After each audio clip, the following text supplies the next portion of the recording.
चाहता है कि सब समय नम्र रहे, सब समय विनम्र रहे, सब समय प्रसन्न रहे। यदि आप नम्र रहे, प्रसन्न रहे, विनम्र रहे, तो आप परमेश्वर की कृपा को, पवित्र आत्मा का शक्ति को उसका स्वभाव में बने रहने के कारण ग्रहण कर सकते हैं। यदि आप उसका स्वभाव में नहीं है, यदि आप उसका नेचर में नहीं है, यदि आप परमेश्वर का समान पवित्र और नम्र और दीन नहीं है, परमेश्वर के समान उसका विश्वास के अधीनता में नहीं है, पिता का अधिकार में, पुत्र का जैसे पिता का अधिकार में पुत्र है, पुत्र का मर्जी के अनुसार, पुत्र की प्रार्थना के अनुसार पवित्र आत्मा कार्य करता है, जैसे पुत्र पिता के अधिकार में है और पिता के साथ नम्रता पूर्वक वो उस जो कुछ उसको करते हुए देखता है वही वो सीखता है और वही वो लोगों से कहता है, और जो कुछ वो कहता है उसे पवित्र आत्मा करता है। जब वचन आपके अंदर आता है, इसका मतलब पुत्र ने आपको पिता से मेल कराया है और पिता ने जो कुछ पुत्र के द्वारा आपको कहा है, आप उस पुत्र के द्वारा दिया हुआ वचन को नम्र और दीन मन से, पश्चातापी हृदय से ग्रहण करते हैं। अपना दिल को, आत्मा को, हृदय को साफ कर कर, अंतकरण को साफ कर कर, हर प्रकार की मलिनता से, पाप से, अधर्म से, अज्ञानता से, बुराई से, अनैतिकता से, असत्यता से, अधर्म से, हर प्रकार के विधर्मी कार्यों से जब अपने आप को शुद्ध करते हैं तो वचन कहाँ जाता है? हृदय रूपी खेत के अंदर जाता है और वो आत्मा में रोपा जाता है और यहोवा का पुत्र परमेश्वर का बेटा यीशु मसीह का लहू के द्वारा उसकी पवित्र वचन की सुरक्षा होती है, जो समय के अनुसार, अपना इच्छा शक्ति से नहीं बल्कि परमेश्वर का योजना के अनुसार हमारा जिंदगी के अंदर आशाओं के, अभिलाषाओं के, भविष्य के फल लेकर आता है। परमेश्वर का वचन हम सबसे स्पष्ट तरीके से कहता है वह हमारी आत्मा के उद्धार के लिए, आत्मा के उद्धार के लिए हर प्रकार के काम को करने के लिए समर्थ है।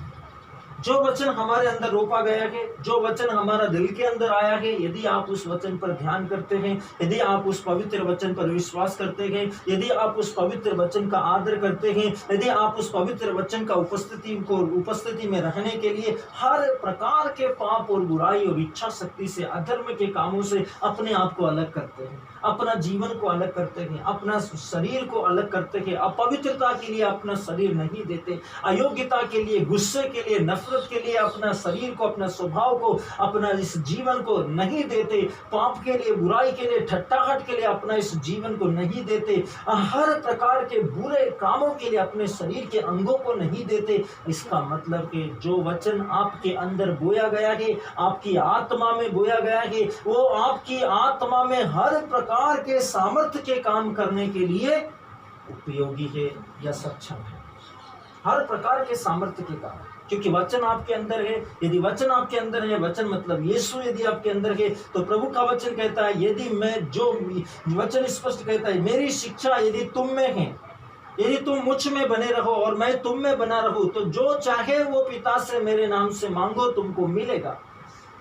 यदि वचन आपका दिल के अंदर है, यदि वचन आपका आत्मा के अंदर है, यदि वचन आपका हृदय के अंदर है, यदि वचन आपका होठ में है, यदि वचन आपका बुद्धि में है, यदि वचन आपका ज्ञान में है, तो प्रभु का वचन कहता है उसके कारण क्या होता है? हम यीशु में और यीशु पिता में और पिता हम में और हम पवित्र आत्मा में ईश्वर का संगति में रहते हैं। प्रभु कहता है जो चाहे मांगो मिलेगा।